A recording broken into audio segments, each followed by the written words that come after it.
दोस्तों, भारत ने आजादी के बाद से ही विज्ञान और तकनीक में आत्मनिर्भर बनने का सपना देखा था।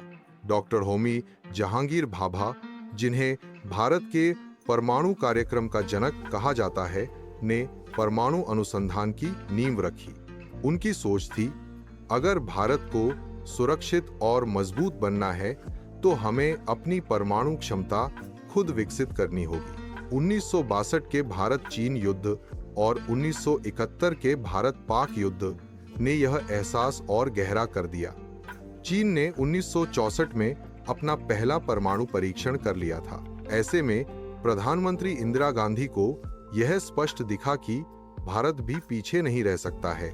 इसके बाद 18 मई 1974 को राजस्थान के पोखरण रेंज में एक भूमिगत परीक्षण हुआ। इसका कोडनेम रखा गया स्माइलिंग बुद्धा। इस मिशन में वैज्ञानिकों की टीम का नेतृत्व कर रहे थे डॉक्टर राजा रामन्ना और उनके साथ पीके अयंगार, राजा बाला सुब्रमण्यम जैसे नामी वैज्ञानिक। सेना की इंजीनियर रेजिमेंट ने भी गुप्त रूप से इसमें अहम भूमिका निभाई। जब इंदिरा गांधी ने इस ऐतिहासिक सफलता की आधिकारिक घोषणा की, पूरा भारत गर्व से झूम उठा। लेकिन दुनिया के कई बड़े देश चौंक गए और अंतर्राष्ट्रीय मंच पर भारत पर दबाव बढ़ने लगा। अमेरिका और कनाडा ने परमाणु सहयोग रोक दिया। न्यूक्लियर सप्लायर्स ग्रुप (NSJ) जैसी संस्थाएं बना दी गई ताकि भारत जैसे देश भविष्य में आसानी से परमाणु टेस्ट न कर सकें। हालांकि इस झटके ने भारतीय वैज्ञानिकों का हौसला नहीं तोड़ा। डॉक्टर भाभा के सपनों को आगे बढ़ाते हुए डॉक्टर राजा रामन्ना और उनकी टीम ने चुपचाप आगे के प्रयोग और डिजाइन पर काम जारी रखा। यह पहला परीक्षण भारत को दुनिया की परमाणु मानचित्र पर ले आया, लेकिन यह सफर यहीं खत्म नहीं हुआ था। भारत को अभी लंबा रास्ता तय करना था और असली खेल होने वाला था 1998 में। 1974 के बाद 2 दशकों तक भारत ने कोई नया परीक्षण नहीं किया, लेकिन वैज्ञानिक लगातार चुपचाप तैयारी कर रहे थे। 1995 में एक बार परीक्षण लगभग तय हो गया था, पर अमेरिकी जासूसी सैटेलाइट्स ने गतिविधियां पकड़ ली और प्रधानमंत्री PV नरसिम्हा राव को अंतिम समय पर रुकना पड़ा। उस असफलता ने भारत को बड़ा सबक दिया। अगली बार ऐसा कोई भी संकेत दुनिया तक नहीं जाना चाहिए। 1998 में जब अटल बिहारी वाजपेयी प्रधानमंत्री बने तो उन्होंने वैज्ञानिकों को हरी झंडी दी।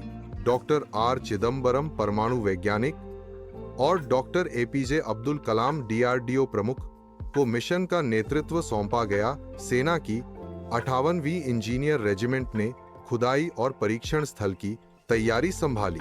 रक्षा मंत्री जॉर्ज फर्नांडिस और राष्ट्रीय सुरक्षा सलाहकार ब्रजेश मिश्रा योजना का राजनीतिक बैकअप थे।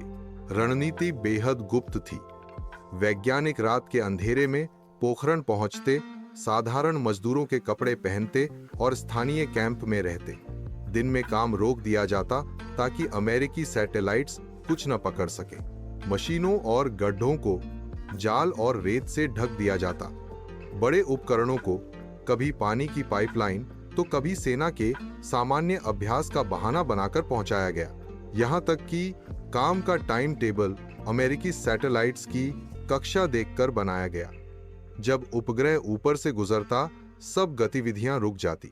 रेडियो और फोन का इस्तेमाल लगभग बंद कर दिया गया। सब कुछ इतना चुपचाप हुआ कि दुनिया को भनक तक नहीं लगी। यानी 1998 का पोखरण केवल विज्ञान की जीत नहीं थी, बल्कि डिप्लोमैटिक डिसेप्शन की भी कला थी। भारत ने तय कर लिया था कि इस बार दुनिया को चौंकाना ही है। 11 मई 1998 की दोपहर 3:45 पर पोखरण की धरती अचानक कांप उठी। एक साथ 3 परमाणु परीक्षण किए गए। इनमें एक बड़ा फिशन बम, एक लो यील्ड और एक थर्मोन्यूक्लियर हाइड्रोजन बम शामिल था। शाम होते होते प्रधानमंत्री अटल बिहारी वाजपेयी जी ने पूरे देश को संबोधित किया और कहा, आज भारत आत्मविश्वास के साथ घोषणा करता है कि हमने सफल परमाणु परीक्षण किए हैं। इस घोषणा के बाद पूरे देश में जश्न का माहौल बन गया। लोग सड़कों पर उतरे, मिठाइयां बांटी गई। वैज्ञानिकों की टीम में doctor APJ Abdul Kalam, doctor R Chidambaram, doctor Anil Kakodkar और डॉक्टर के संतानम जैसे नाम चमक उठे। सेना की इंजीनियर रेजिमेंट और स्थानीय जवानों ने भी इतिहास रचने में महत्वपूर्ण भूमिका निभाई। 2 दिन बाद 13 मई को 2 और परीक्षण किए गए। कुल 5 परीक्षण पूरे हुए और इसे नाम मिला ऑपरेशन शक्ति। लेकिन अंतर्राष्ट्रीय स्तर पर भूचाल आ गया। अमेरिका, जापान और कई यूरोपीय देशों ने भारत पर आर्थिक प्रतिबंध लगा दिए। संयुक्त राष्ट्र में भारत की आलोचना हुई। वहीं पाकिस्तान पर भी दबाव बना, जिसके बाद उसने 28 और 30 मई को अपने परमाणु परीक्षण किए। वैज्ञानिकों के लिए यह पल गर्व का था।